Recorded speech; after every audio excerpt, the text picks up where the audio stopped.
Glória a Deus, a paz do Senhor Jesus, igreja. Glória a Deus, como é bom estarmos aqui nessa noite. Amamos esse lugar, o lugar onde Deus é adorado, onde a sua presença se manifesta. Não há lugar melhor para estarmos do que estarmos aonde Deus está.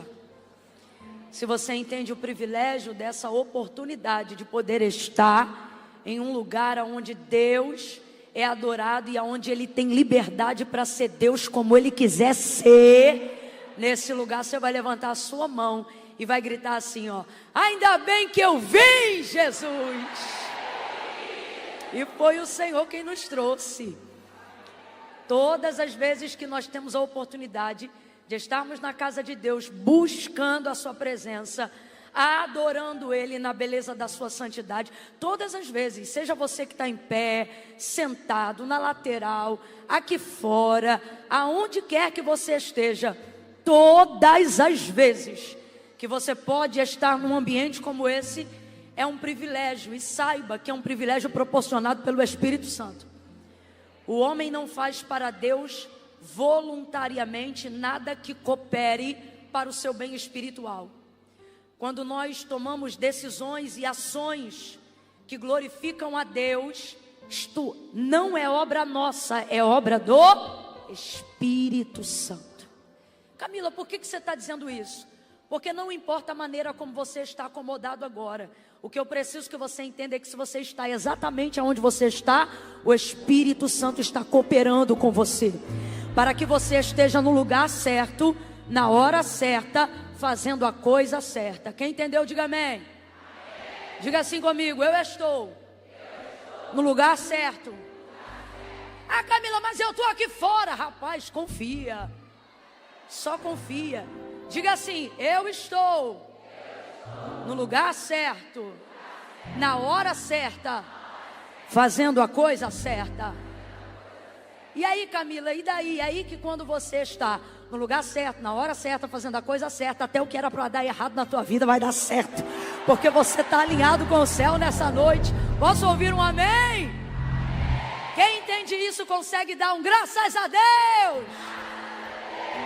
Amém. Abra comigo a sua Bíblia no Evangelho do Senhor Jesus, segundo escreveu João, capítulo de número 11. Foi a palavra que o Senhor me confiou para essa noite. Pastor Silas Filho, muito obrigada, sua vida nos abençoa muito. Essa casa está carregada da presença de Deus, viu? Pastora Raquel, Deus abençoe sua vida, minha amiga. Você é uma bênção. Quando eu falo o seu nome, o riso me é espontâneo e voluntário nos lábios. Você faz bem. Aonde você passa, você faz bem. Aonde você senta, você faz bem. Obrigado, porque desde que eu te conheço ao longo dos anos, eu posso testemunhar e dizer: você só me fez bem. Obrigada. João, capítulo de número 11. Aleluia. Gente, eu vou precisar beber bastante água hoje.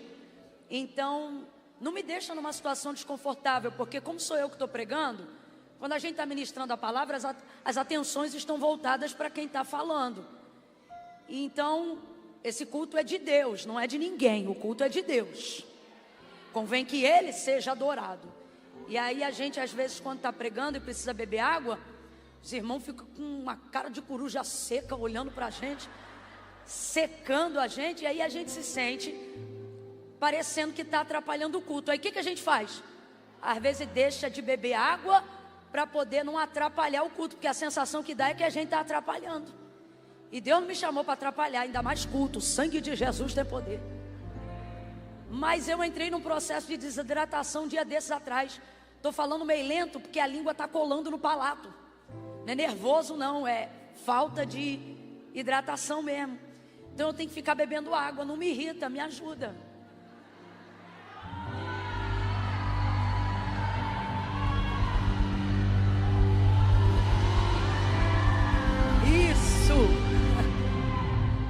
Que assim eu vou beber água, vou continuar pregando. Quanto mais eu bebo, melhor eu prego, porque aí a língua não fica colada. E aí dá tudo certo. Glória a Deus. Quem achou, diga amém. Amém. João 11. Vamos ler alguns versículos, começando pelo verso 1. Diz assim o texto sagrado: estava enfermo certo Lázaro de Betânia, aldeia de Maria e de sua irmã Marta. Versículo 3. Mandaram as irmãs de Lázaro dizer a Jesus: Senhor, aquele a quem amas está enfermo. Quando Jesus ouviu isso, ele disse: esta enfermidade não acabará em morte, mas é para a glória de Deus, para que o Filho de Deus seja por ela glorificado. Jesus amava a Marta, a sua irmã e a Lázaro. Porém, quando ouviu que Lázaro adoecera, ficou ainda 2 dias no lugar em que ele estava. Versículo 17. Quando Jesus chegou, já fazia 4 dias que Lázaro havia sido sepultado. Betânia distava a cerca de 15 estádios de Jerusalém, e muitos judeus tinham ido visitar Marta e Maria para consolá-las acerca do seu irmão Lázaro. Ouvindo Marta que Jesus vinha, saiu-lhe ao encontro. Maria, porém, ficou em casa. Disse Marta a Jesus: Senhor, se tu estivesses aqui, meu irmão não teria morrido. Mas ainda agora eu sei que tudo o que pedires a Deus, Ele te concederá.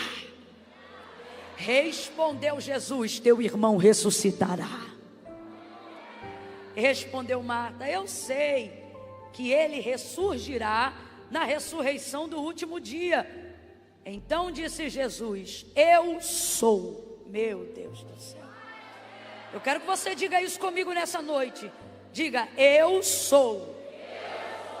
O que Jesus disse? Ele disse: eu sou. Eu sou a ressurreição e a vida.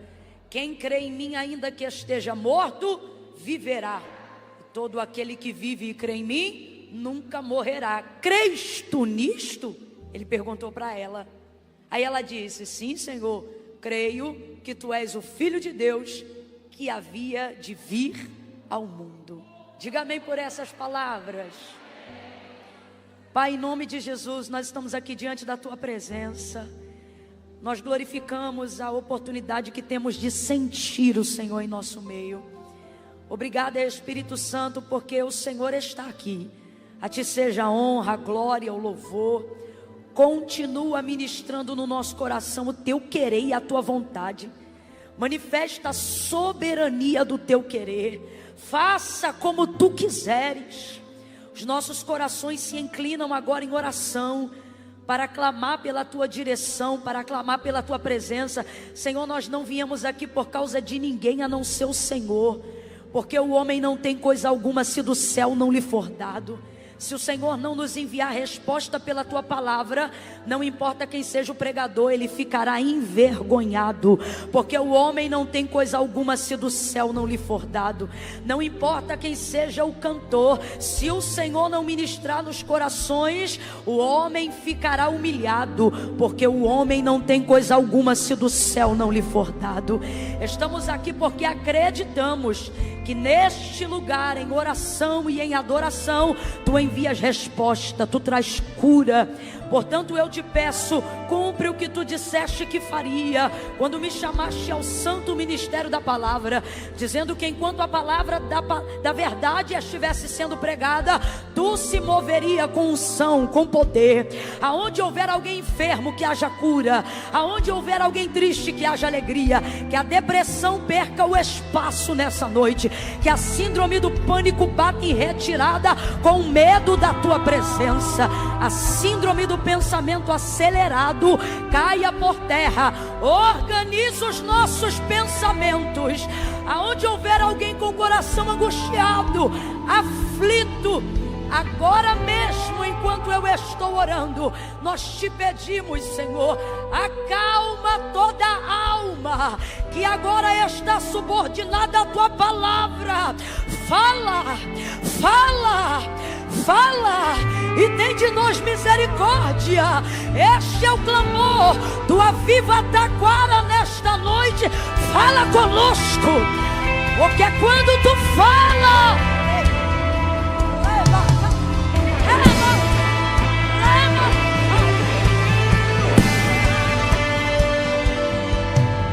fala conosco, Senhor. Tem de misericórdia. Ore comigo, abra a boca, peça ao Senhor misericórdia. Tem misericórdia, Senhor. Senhor, nós queremos ainda em oração te pedir como Davi te pediu. Se tu olhares para os nossos pecados, quem subsistirá? Mas contigo está o perdão. Traga perdão sobre os pecados nessa noite. Traga redenção sobre nós nesta noite. Não para pecarmos de novo, mas para sermos livres do peso da culpa e do pecado. Redenção. Nós te clamamos por redenção. Traz o teu perdão. Se você está entendendo o que está acontecendo aqui, corrobore pedindo misericórdia, Senhor, misericórdia. Tem de nós misericórdia, Senhor, fala conosco. Porque a tua voz é ouvida pelo vento, é ouvida pelo mar. A tua voz está sobre as águas, acima dos céus. Basta uma palavra. Queremos a fé do centurião nesta noite. Ajuda-nos na nossa pequena fé. Nos dá uma fé grande como a do centurião. Uma palavra, apenas uma palavra. Senhor, eu pregarei 30, 40 minutos, mas nada disso importa, porque basta uma palavra, uma palavra, uma palavra, basta uma palavra.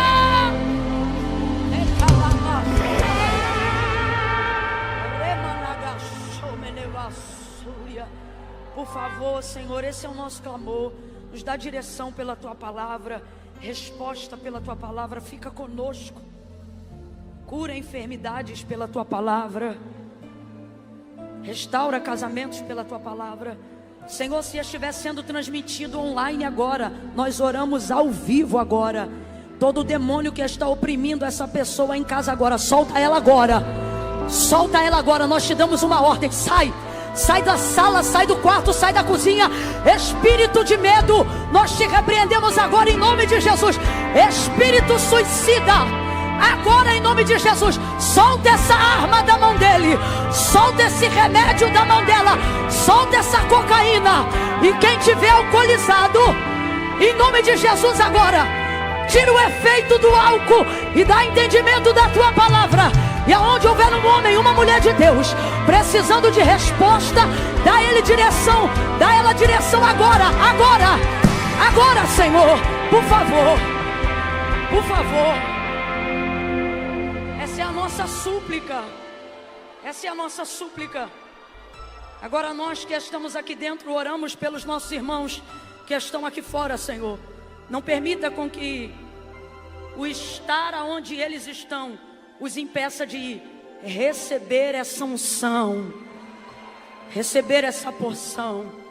Cala a voz da murmuração agora em nome de Jesus, Senhor.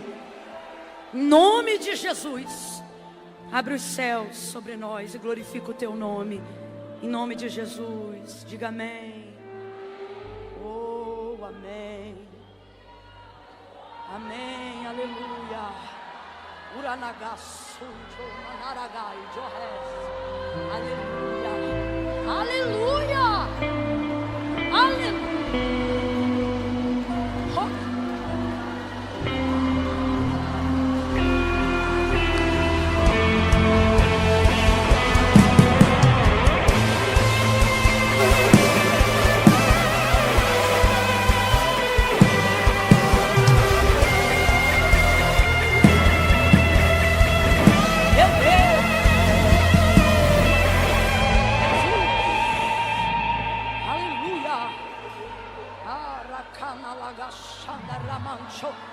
Ai, Camila, cale a boca e pregue logo. Meu irmão, você pode até calar minha boca, mas você não cala o mover do Espírito. A obra é dele, a igreja é dele, o povo é dele, o coração é dele. Ele faz como ele quer.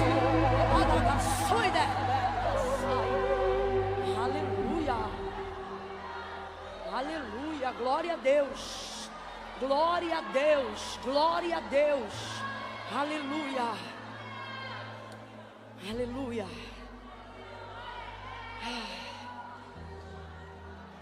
Aleluia.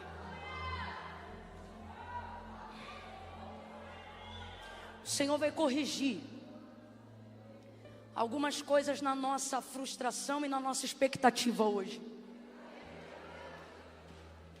Só tem frustração quem tem expectativa. Então, se você é um crente, um cristão, melhor dizendo, se você é um cristão e não tem nenhuma área da sua vida que você tenha sido provado, ou esteja, ou já tenha vivido, ou esteja vivendo um sentimento de frustração, me desculpe, mas eu não te acho melhor do que ninguém por causa disso. Pelo contrário, te acho menos crente do que muita gente que eu conheço. E por que eu estou dizendo isto? Porque a Bíblia fundamenta o princípio da fé, como ela nasce, aonde ela mora e o que ela significa. E o que a palavra de Deus fala conosco sobre fé. Primeira coisa, que é necessário que todo aquele que se aproxima de Deus creia que Ele existe, que Ele é galardoador, ou seja, abençoador, bondoso para com aqueles que buscam Ele. Então, pode alguém servir a Deus sem fé? Pode alguém conhecer a Deus sem fé? Pode alguém se relacionar com Deus sem fé? Pode alguém ter vida com Deus ou conhecê-lo sem crer em Deus? Pode alguém crer sem fé? Não, não pode. Agora vamos à medida da fé. Como é que se tem fé? Ela vem por intermédio da palavra, não é isso? A fé vem pelo ouvir e o ouvir da palavra de Deus. Então, de onde vem a fé? Da expectativa que você põe em cima da palavra que Deus te entregou, seja ela bíblica, seja ela profética, mas sempre no crivo da palavra de Deus. Porque qual é a maior manifestação de Deus? A palavra. Por isso João vai dizer no capítulo 1, quando ele vai fazer uma biografia sobre Cristo, ele vai dizer que no princípio era o verbo. O que é verbo, gente? Palavra. No princípio era o verbo estava com Deus, e o verbo era quem? Porque Deus se manifesta através da sua palavra. Então quem é Jesus? Jesus é a palavra manifestada carnalmente, fisicamente. É por isso que quando Jesus disse assim, eu vou para o meu Pai, aí os discípulos ficam tristes porque não querem ficar sem Jesus. Aí ele diz assim, mas eu não vos deixarei só, enviarei o outro Consolador. Eu estou indo para preparar-vos lugar, para que aonde eu esteja, vocês estejam também. E aí um dos discípulos vai dizer assim para Jesus, Senhor, mostra-nos o Pai, já que tu está indo para o Pai. Aí, se eu não me engano, é Filipe. Aí ele vai responder e vai dizer assim, ora, tu ainda não tendes visto o Pai? É só olhar para mim, porque quem vê a mim, vê o Pai. E quem vê o Pai, vê a mim, porque eu e o Pai somos. Então ele é a manifestação de Deus e a manifestação da palavra. Logo, tudo aquilo que manifesta a palavra de Deus deve gerar em nós fé. Às vezes você não tem falta de fé, às vezes você tem falta de palavra. Ou seja, lugares na tua cabeça, na tua consciência, no teu coração, para se assegurar em cima do que Deus falou, para se firmar em cima daquilo que Deus disse, porque esta palavra genuína, quando ela encontra lugar de firmeza no nosso coração, nós nos apegamos a ela. Agora vamos para o terceiro ponto da fé. Primeiro, é necessário que todo aquele que se aproxima de Deus creia que Ele existe. Segundo, a fé vem pelo ouvir e o ouvir da palavra de Deus. E agora, terceiro e último fundamento da fé que nós estamos trazendo para essa noite, porque tem muitos, mas os principais. Qual é esse terceiro? O que é a fé, segundo a melhor definição bíblica do que ela é propriamente, não de onde ela vem, não aonde ela está e não de como eu preciso dela, mas de que maneira ela se caracteriza em mim. Ora, a fé é o firme fundamento das coisas que eu não vejo, mas espero. Em outras versões, ora, a fé é o firme fundamento das coisas que eu não enxergo, mas gero expectativa. Então vamos lá. Se você precisa de fé para crer em Deus e para receber de Deus, você precisa treinar-se a desenvolver expectativa em cima de tudo que Deus falou para você, sim ou não? Sim ou não? Então é por isso que eu tenho probleminha com crente que não tem frustração. Não é porque Deus não responde. A nossa frustração jamais vai morar na incerteza de que Deus não fará o que disse. Porém, vez ou outra, ela tortura a nossa mente e a nossa alma. Não porque Deus não é poderoso para cumprir o que falou, mas porque geralmente não acontece no tempo que eu preciso. Então, as nossas tribulações, as nossas angústias e sim, as nossas frustrações, porque dificilmente você encontrará alguém que não já sentiu ou teve um sentimento, ainda que momentâneo, de frustração, sendo este homem, esta mulher, um cristão verdadeiro. O que isso significa? Significa que aonde há frustração, houve expectativa, senão em Deus, no tempo de Deus. O tempo de Deus não combina com o nosso tempo e nunca vai combinar, gente. Como é que a gente vai entrar numa cartilha de um Deus que 1000 anos para Ele é como um dia, e um dia para Ele é como se fosse 1000 anos, porque para Ele não faz diferença, porque Ele é eterno, e Ele lida, Deus é claro, Ele lida com as coisas de uma maneira completamente diferente da nossa. Então Deus está mandando eu falar abertamente para alguns corações hoje aqui, que estão abrindo mão de promessas antigas, porque estão acreditando que elas não vão mais acontecer, não porque Deus não possa fazer, mas porque você não se vê mais em condições de receber pelo tempo que já passou. E por que Deus me levou a essa palavra nessa noite? Porque Deus está dizendo que Ele já não vê mais no seu coração o peso da perda, do que você já não faz mais questão de receber, mas o peso da perda da intimidade do relacionamento que você tinha quando esperava. Camille, tem diferença? Tem diferença. Vou te trazer um exemplo muito rápido, só para a gente poder entrar dentro do texto. Abraão recebe de Deus uma promessa. Deus falou que vai dar para ele um filho chamado Isaac. Só que ele espera muito tempo, ou espera algum tempo, a gente não sabe.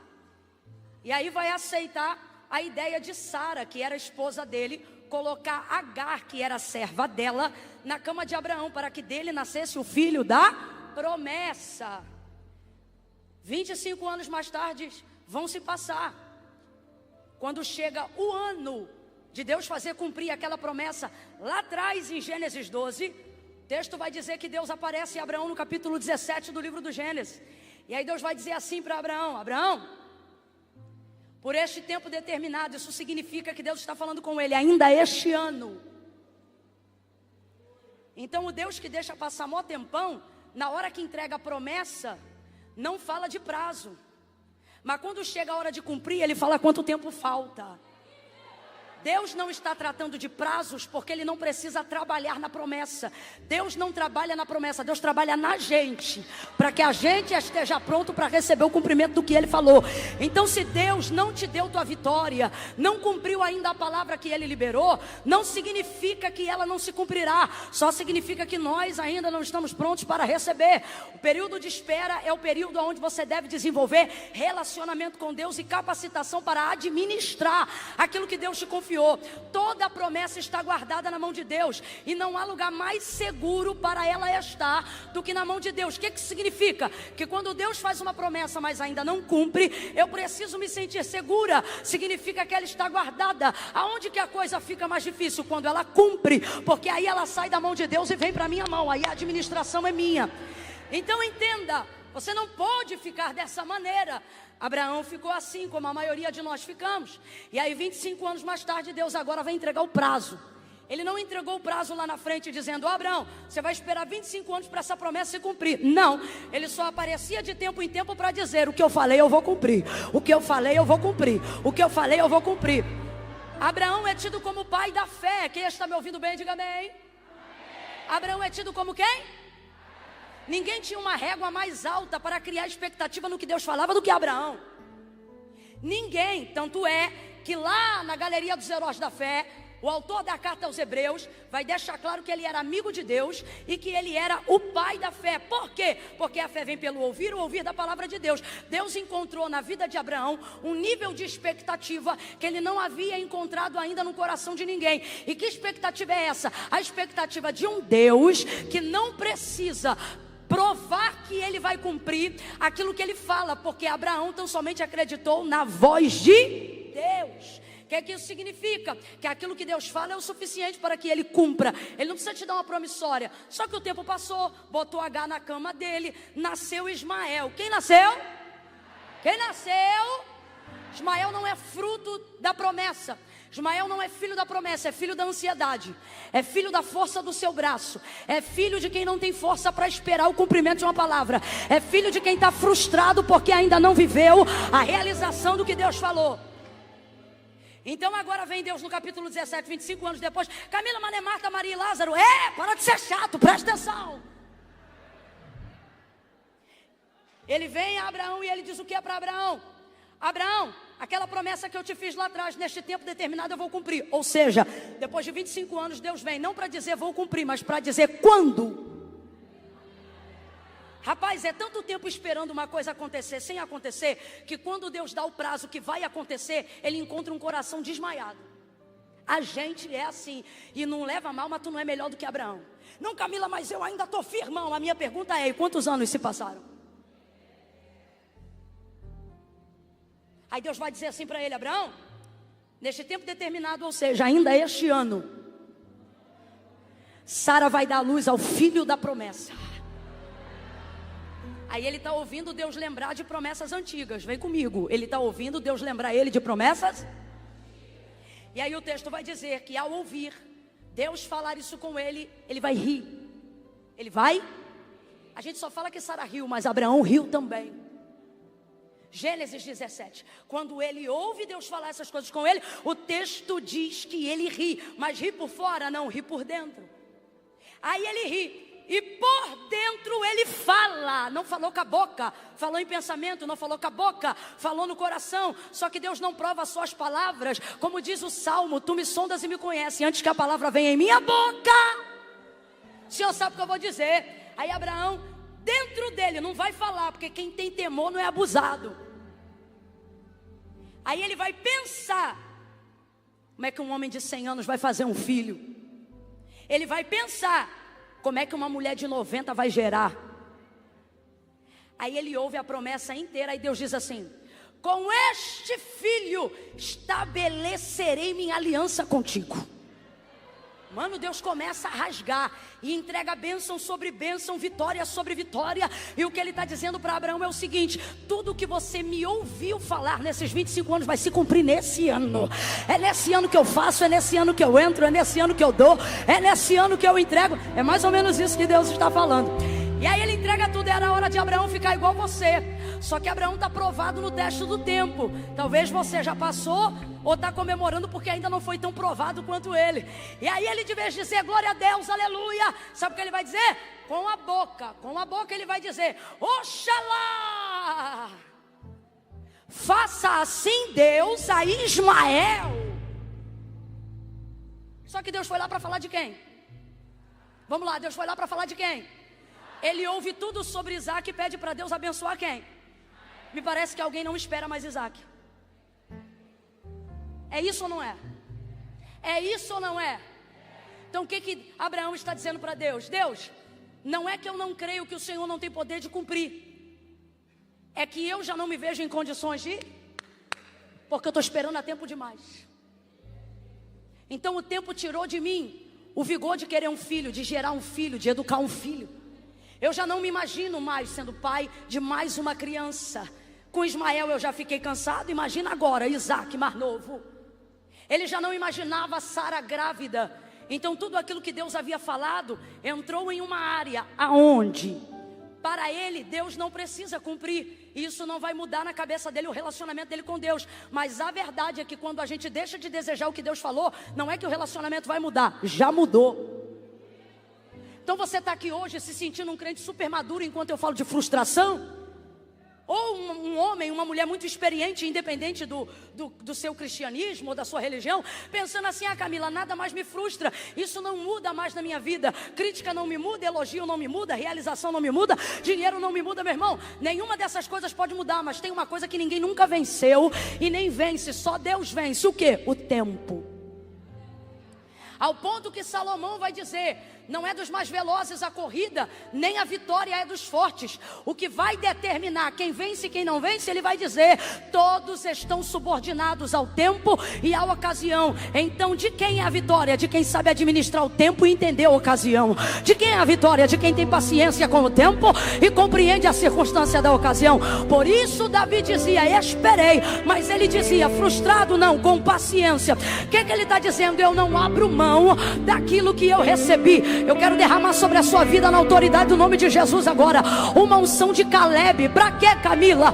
Tua idade não vai roubar o vigor da realização da promessa que Deus fez. Não importa quanto tempo está passando, Deus me trouxe aqui nesta noite para te dizer: a cura da tua mágoa, a cura do teu dissabor, a cura que esvaziou a tua fé de expectativas no futuro, está aqui nessa noite. Jesus vai entrar na tua aldeia. Jesus vai entrar na tua aldeia para dizer: não é no teu tempo, é no meu, mas isso não vai mudar o que eu vou fazer. Há na minha boca uma palavra profética. Se você é profeta, repita ela para quem está do teu lado e diga assim: Deus, diga, Deus não veio falar, diga, Deus veio fazer. Olha para mim. É por isso que Deus tem andado calado com você nesses dias. Deus não veio falar das promessas, Deus veio cumprir promessas antigas. Não, eu não estou falando isso porque eu quero, não. Eu estou falando porque Deus está mandando.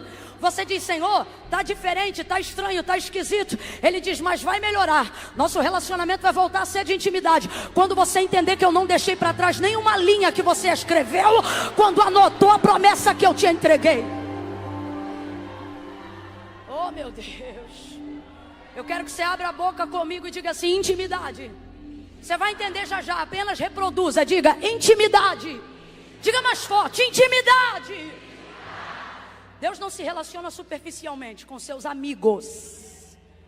Para receber de Deus o título de amigo, o relacionamento com Deus, para ser amigo, só presta de um jeito: tem que ser íntimo. Ou seja, ou é amigo ou não é. Não tem mais ou menos. E para ser amigo de Deus tem que acreditar em tudo que Ele fala. Ah, Camila, eu acredito mais ou menos. Colega. Ah, Camila, eu acredito mais ou menos. Servo. Ah, eu acredito mais ou menos. Conhecido. Ah, eu acredito mais ou menos. Amigo do Evangelho. Camila, eu acredito em tudo que Deus fala. Amigo de Deus. Camila, se Deus fala bora, eu boro na hora. Amigo de Deus não é normal. Amigo de Deus trafega no sobrenatural. Quando você vê um profeta meio doido fazer o que ninguém tem coragem, pode ter certeza: na terra alguém diz maluco, e Deus diz: meu amigo, faz tudo que eu mando.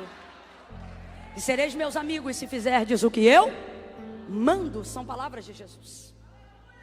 Intimidade não se conquista com Deus da noite para o dia, porque se nós estamos subordinados ao tempo, Deus também usa o tempo para construir relacionamento. Quando você vê uma irmãzinha de cabelo branco, quando você vê um irmãozinho de cabelo branco, se por acaso ele tiver vida de relacionamento com Deus, meu irmão, tenha cuidado, ande devagar perto de pessoas assim. Essa gente tem de Deus o afeto pessoal. Camila, eu não concordo com o que você está falando, não. Deus vê todos os homens iguais para salvar, não para se relacionar. Não me diga que você acha que para Deus Moisés e você é a mesma coisa. Não me diga que para Deus você acha que Elias e você é a mesma coisa. Não me diga que para Deus você acha que eu e João Batista dá no mesmo. Acorda, menina. Que Bíblia que você está lendo? Deus se relaciona pessoalmente. Salvação é para todos. Relacionamento é para quem ouve tudo, acredita em tudo e não negocia nada. Abraão era amigo. Agora vamos a outro nível de amizade. Marta, Maria e Lázaro. João não era tão amigo deles quanto Jesus era. E eu gosto de abrir esse texto no Evangelho de Jesus segundo escreveu João, porque João tem algumas características de acordo com o Dr. Augusto Cury. que transitavam quase que a bipolaridade. O discípulo do amor queria tacar fogo em todo mundo. Quando viu o povo expulsando o demônio em nome de Jesus, e ele achou que era só para eles. Senhor, nós vimos aí, assim, tal coisa acontecer. Quer que a gente vá lá e manda descer fogo do céu e acaba com todo mundo? Rapaz, João, o discípulo do amor. Segunda característica, o discípulo a qual Jesus amava. Não é assim que está no texto? Só que só aparece na carta que ele mesmo escreveu, no evangelho que ele mesmo escreveu. Não aparece em nenhum outro. Então a gente está falando de pessoas aqui. Relacionamento. E o que eu acho lindo é que a validade do relacionamento de Marta, Maria, Lázaro e Jesus. Vamos junto para a gente não esquecer? Marta, Maria, Lázaro e Jesus. É tão forte, é tão visível, que até João, que aparentemente parece ser o mais ciumento, vai dar testemunho e vai escrever. E Jesus amava. Jesus amava. Não é Jesus que está dizendo escreva aí. Você sabe que não é assim que foram construídos. Não é Jesus que está dizendo. Não, é João que está vendo que a aliança é tão forte que ele vai respaldar tudo o que está acontecendo no amor. Jesus amava Marta, Maria e Lázaro. Que se há registrado no texto sagrado, é a casa que Jesus mais visitou espontaneamente. Significa que nem todas as vezes que ele foi lá para fazer alguma coisa, mas o texto deixa claro, ele ia lá porque o fato de acontecer alguma coisa era simplesmente por ele ser o Filho de Deus. Então Marta, Maria e Lázaro desenvolvem com o tempo relacionamento com Jesus. E eles viram amigos.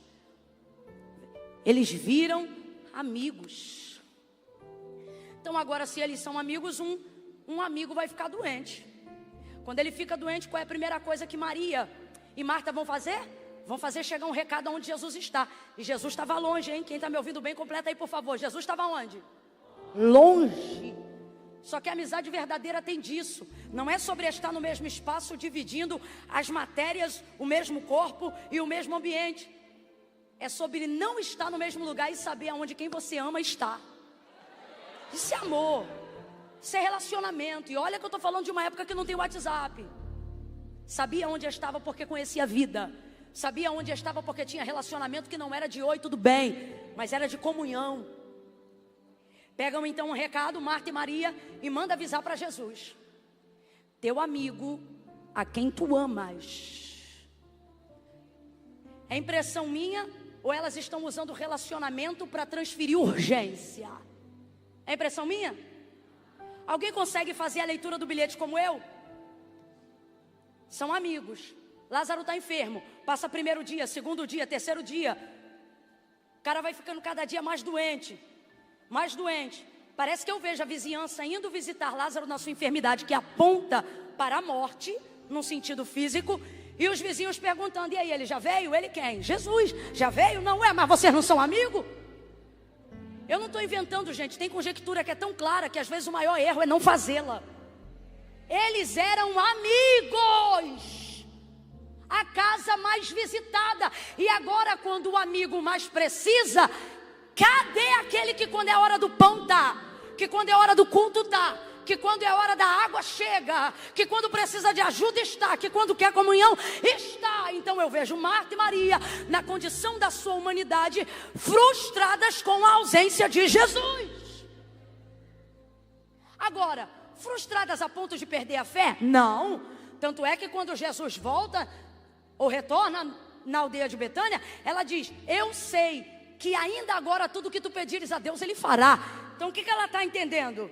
Eu sei quem tu és, isso não muda. Nunca vai mudar para mim quem tu és. Guarda isso aqui. Marta está deixando claro, Maria deixa claro. Quem tu és não muda para mim. Mas como nós nos relacionamos, muda sim quando o Senhor não faz as coisas na hora que eu acho que tem que fazer. E aonde a gente vê isso? No bilhete. O bilhete e a maneira como ela o recebe. Se tu estivesses aqui, meu irmão não teria morrido. Quem lembra? É assim que ela recebe ele. Dessa vez nada de shalom. Dessa vez é se tu... Irmão, como é que tu recebe alguém assim? A gente não recebe nem gente comum assim, ainda mais Deus, o Filho de Deus. Pode olhar o texto. Quem recebeu Jesus em Betânia não foi a amiga sensata foi a amiga indignada. Jesus pega o bilhete quando ele ainda estava enfermo. Elas estão sob pressão da enfermidade, vão entrar na pressão do luto. Jesus olha o bilhete e diz para os discípulos: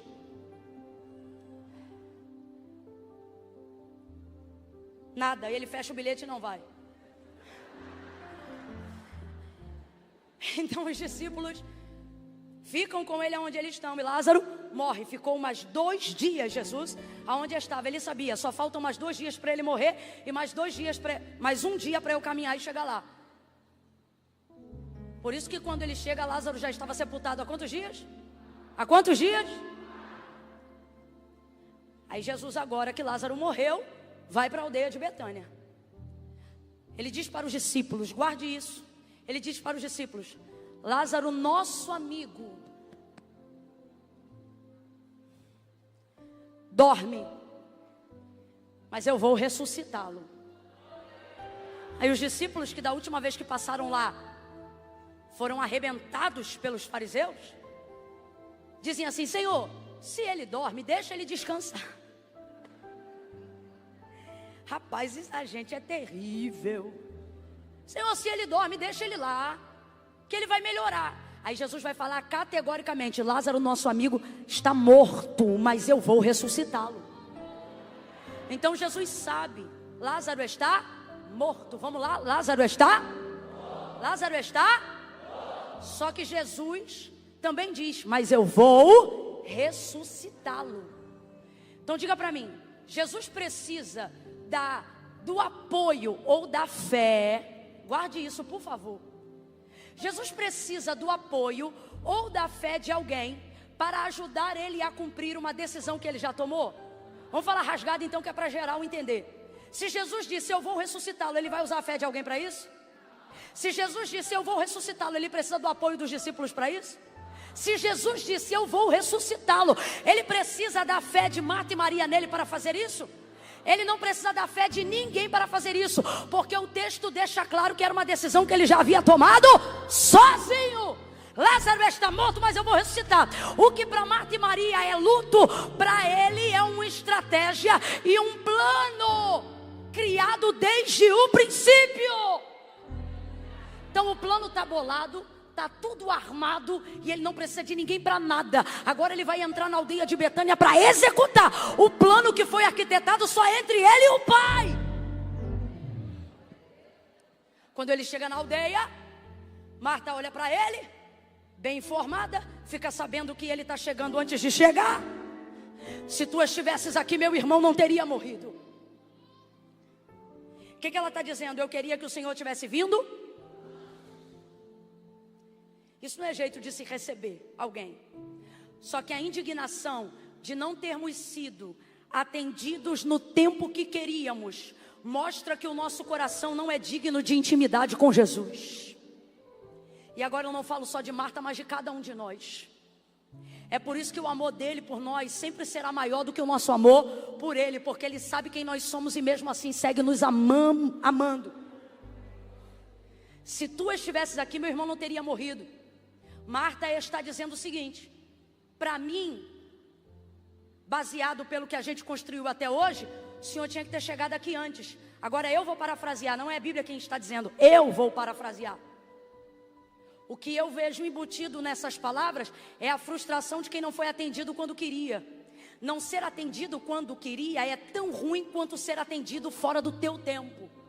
Por quê? Não ser atendido quando queria é ficar envergonhado diante de algumas pessoas que esperavam que o seu relacionamento com Deus tivesse te dado socorro mais rápido.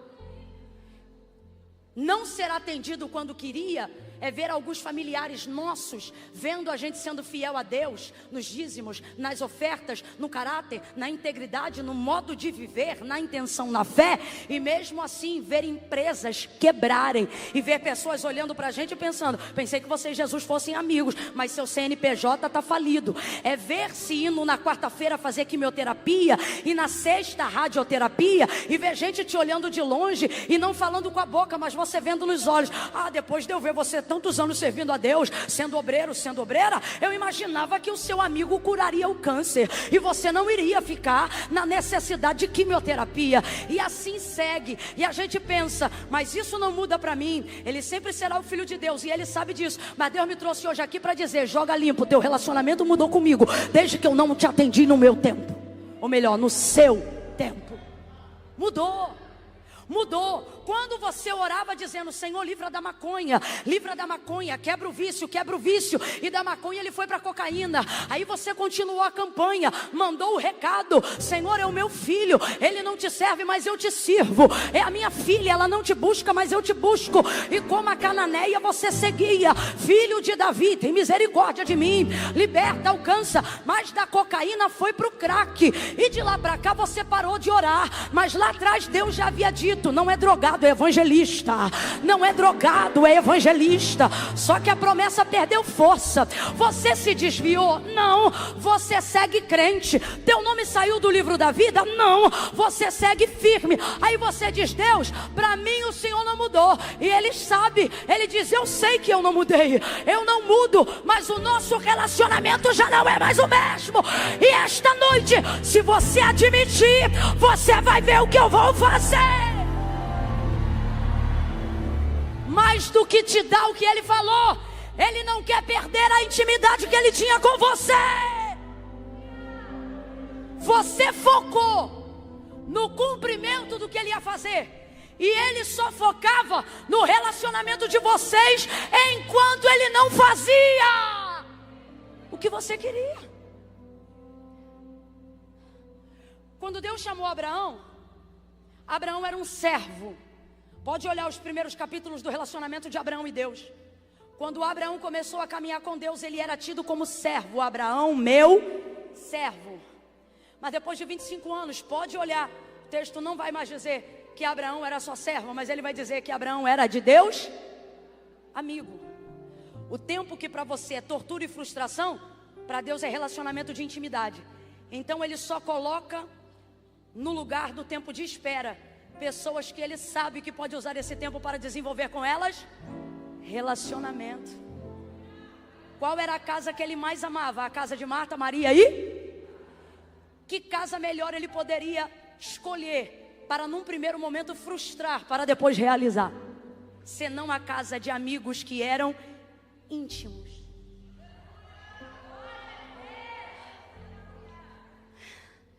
Não, irmão, Deus está aqui, hein?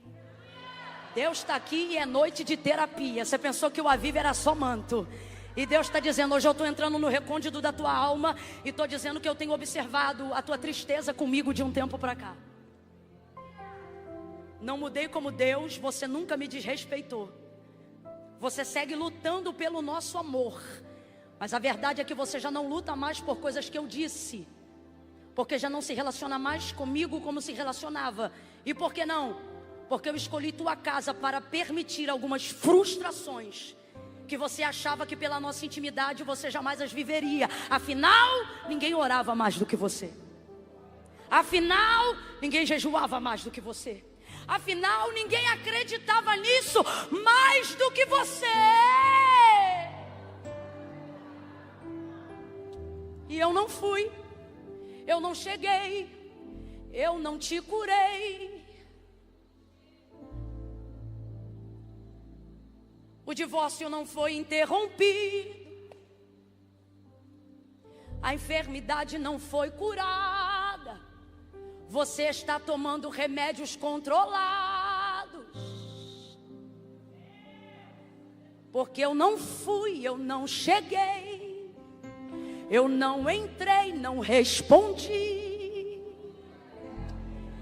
Você continua indo à igreja, continua dando dízimo, continua orando quando acorda, orando quando vai dormir, mas intimidade não tem mais, fervor não tem mais, a alegria verdadeira não sente mais, porque ficou frustrado. Frustrado. Eu estou sentindo uma graça de Deus tão grande aqui. O Senhor está dizendo: você pode decidir não se relacionar mais com seus amigos, Você pode decidir não se relacionar mais com alguns parentes, mas você não pode fazer uma aliança comigo e deixar ela embaçada. Eu vou voltar, eu vou polir. Eu vou polir. Não tem amizade sem brilho, não tem amizade sem confiança. Antes de ressuscitar Lázaro, ele ressuscita Marta. Antes de ressuscitar Lázaro, ele ressuscita Maria. Antes de... Quem está entendendo o que Deus está falando aqui?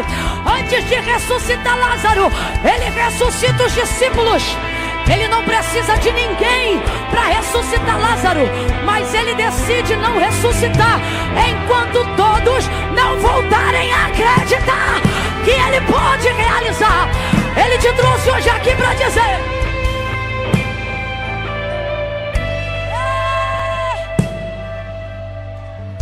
lá na sepultura tem bicho, mas aqui também tem cheiro de morte, tem cheiro de luto.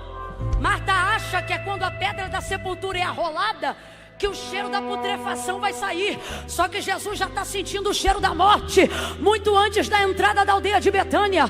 Morte espiritual, morte do fervor, morte da aliança, morte da intimidade. Gente! Só que Deus nos trouxe nessa noite para dizer: não perdi Lázaro e não vou perder você. Então você vai olhar para alguém agora com um olhar terno e profético e vai dizer para essa pessoa: Deus não perdeu nada. Fala, Deus não perdeu nada.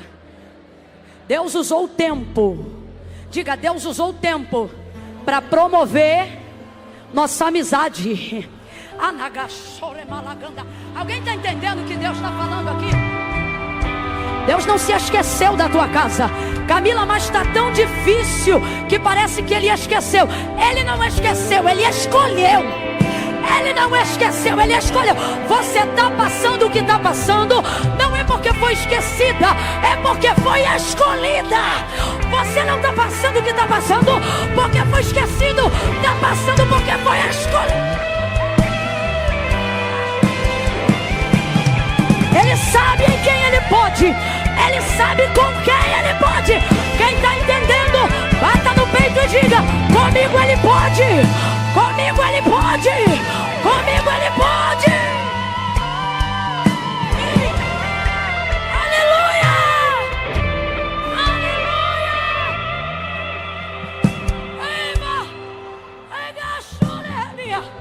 Comigo Ele pode. Comigo Ele pode. Ele sabe que comigo Ele pode. Comigo Ele pode, abrir aspas, atrasar. Comigo Ele pode, abrir aspas, não chegar. Comigo Ele pode. Por que Ele sabe disso? Porque Ele sabe que esse relacionamento é capaz de suportar isso.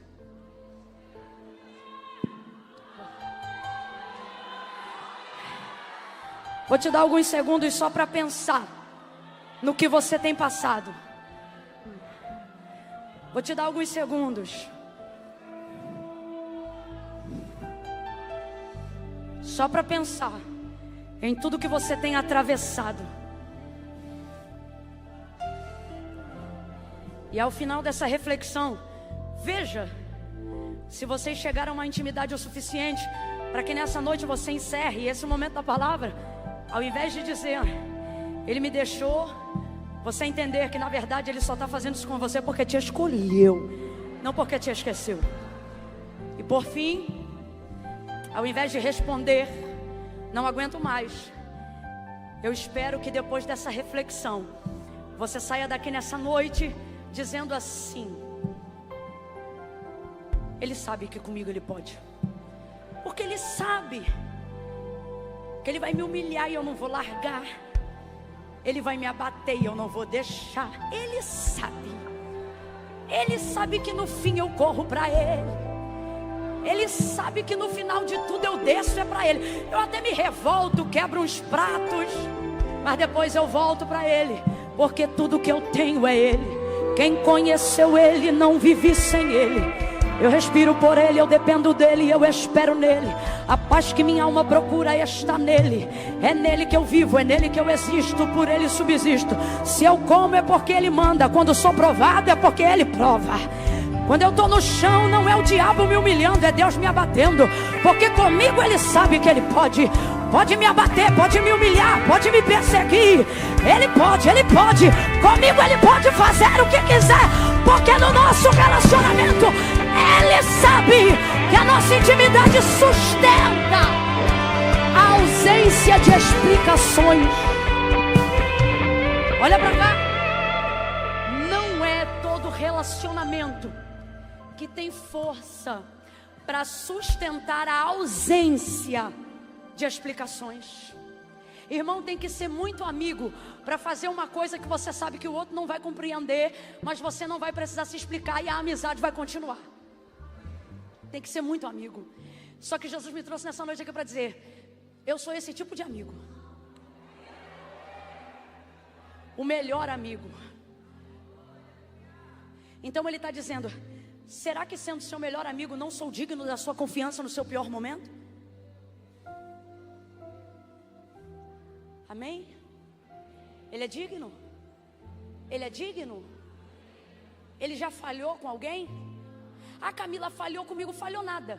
Só não entrou no tempo que você esperou. Não significa que Ele não fará. Falaria e não cumpriria? Diria e não faria? Porventura é homem para que minta, ou filho do homem para que se arrependa? Haveria alguma coisa difícil para o Senhor? Então Ele está dizendo: eu não falhei, eu só não cheguei quando você esperava. E isso te frustrou. E por que te frustrou? Não é porque você queria glorificar o meu nome. E só tem uma coisa que eu não sustento no nosso relacionamento: que você faça coisas me usando sem querer glorificar o meu nome. O que isso significa? Não veio no teu tempo para te mostrar que isso nunca foi sobre você. Agora vamos jogar limpo. Vamos jogar limpo. Isso te afeta? Se te afeta é porque teu ego ficou maior do que o teu desejo de continuar se relacionando com Ele. Agora, se isso te confronta e faz você mexer aí nas coisinhas da tua cabeça, então você está vendo que em algum momento você usufruiu de tanta intimidade que começou a achar que tinha autonomia para ser mais especial do que outros, a ponto de Deus fazer por você coisas que Ele não queria fazer naquele tempo, mas Ele vai fazer só para agradar você. Então em algum momento você esqueceu que nada disso nunca foi sobre, porque dele, por Ele e para Ele. E isso não deve nos entristecer, isso deveria nos alegrar. Porque ficaria claro que nós estamos honrando a confiança que de certa maneira Ele também depositou em nós. Que é qual? Senhor, nosso relacionamento sustenta isso. Pode me usar para ser palco da tua glória. Então não precisa fazer na minha hora, não precisa fazer do meu jeito. Porque se o nosso relacionamento sustenta que mesmo o Senhor sabendo que é melhor do que eu ainda deseja se relacionar comigo, o mínimo que eu posso oferecer é te dar confiança e dizer: pode usar minha casa, pode usar meus filhos, pode usar a minha vida e fazer como tu queres, não como eu espero. Gente, isso aqui é muito sério. Não finja que você está aceitando se teu coração estiver rejeitando essa palavra. Antes de aceitar, apresenta para Deus o teu coração nessa noite de Jesus. O ego aqui está grande, porque essa palavra eu não estou gostando, porque eu queria sim, e tu tinha que ter feito sim. E Deus está dizendo: é por isso que eu não fiz. Porque em algum momento você usufruiu de tantos benefícios, de tantos privilégios, que você começou a achar que em algum momento isso deveria ser sim sobre você, sobre a sua fidelidade, sobre a sua devoção, sobre as vezes que você entra na escala de trabalho na igreja, sobre o quanto você lê a Bíblia mais do que outras. Tá entendendo? Tá acompanhando? Ou eu tô viajando aqui sozinha? Amém? Então chegou num outro tempo, pegou uma coisa antiga lá de trás e trouxe para frente. O que? A fé de Marta. Se tu estivesses aqui, meu irmão não teria morrido. Então o que ela está dizendo? Eu queria que tu tivesse vindo. Só que ele chega na hora e diz assim: Marta, teu irmão vai ressuscitar. Aí ela sai do passado e vai direto para o futuro. Ela diz: eu sei, naquele grande dia. Só que Jesus não veio falar de passado e nem veio falar de... Ele veio falar de quê?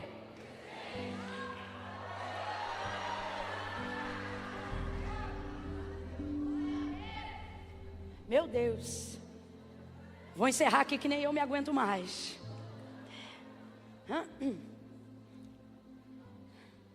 Veja como ela é rápida para falar de passado. Se tu estivesses aqui, meu irmão não teria morrido. O que ela está dizendo? Eu creio que se tu tivesse chegado antes, meu irmão não estava morto. Marta é rápida para lembrar a fé que ela tinha no... Eu tô, irmão, cabeluda, porque careca eu não fico, em nome de Jesus. Tô cabeluda, cabelo comprido, de ver gente dizer assim, porque antigamente quando eu orava,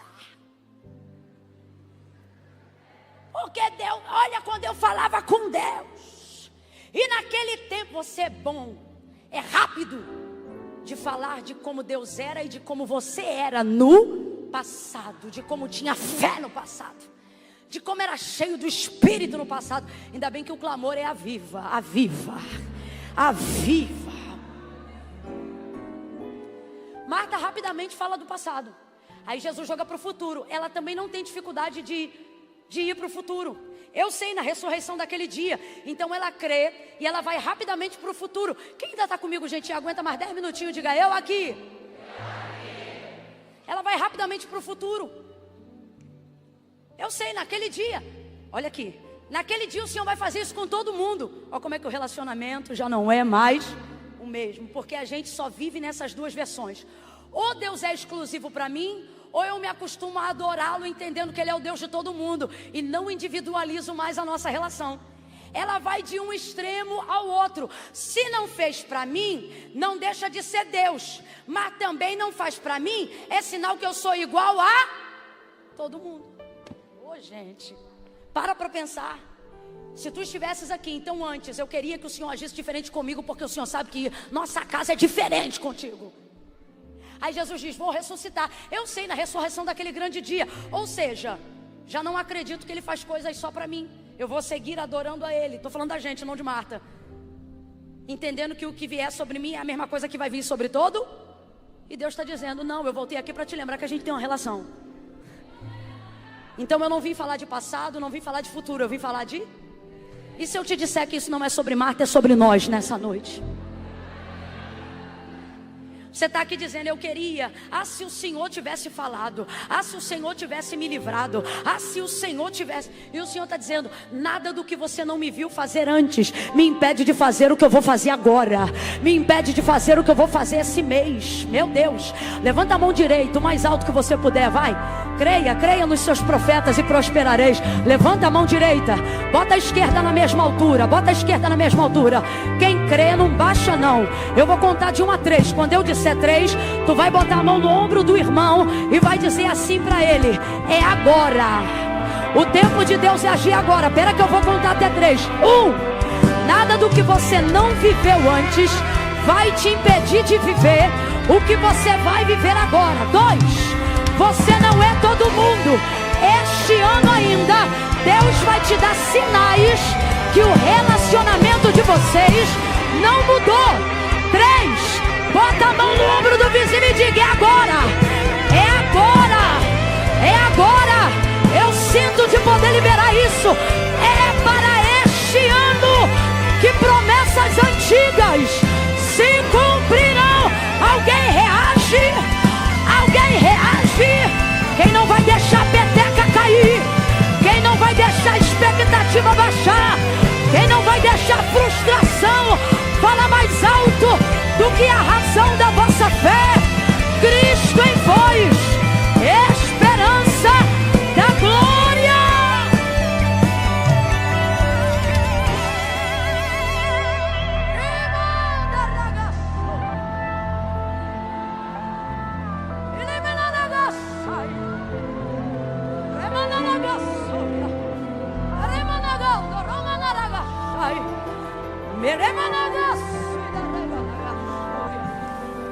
Maravilhoso amigo, Deus está mandando aqui eu dizer isso para alguém ser curado agora e voltar a se relacionar com Deus com a mesma intimidade. Dá um grito aí dizendo assim, ó, amigo, amigo. Ele está dizendo é isso: sou teu pai e sou teu amigo. Amigo!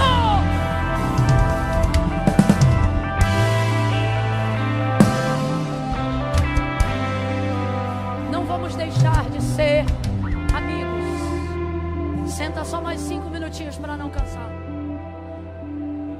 Amigo. Vai sentando, falando com Ele. Fala com o Espírito Santo agora. Diga amigo, amigo. Amigo Espírito Santo.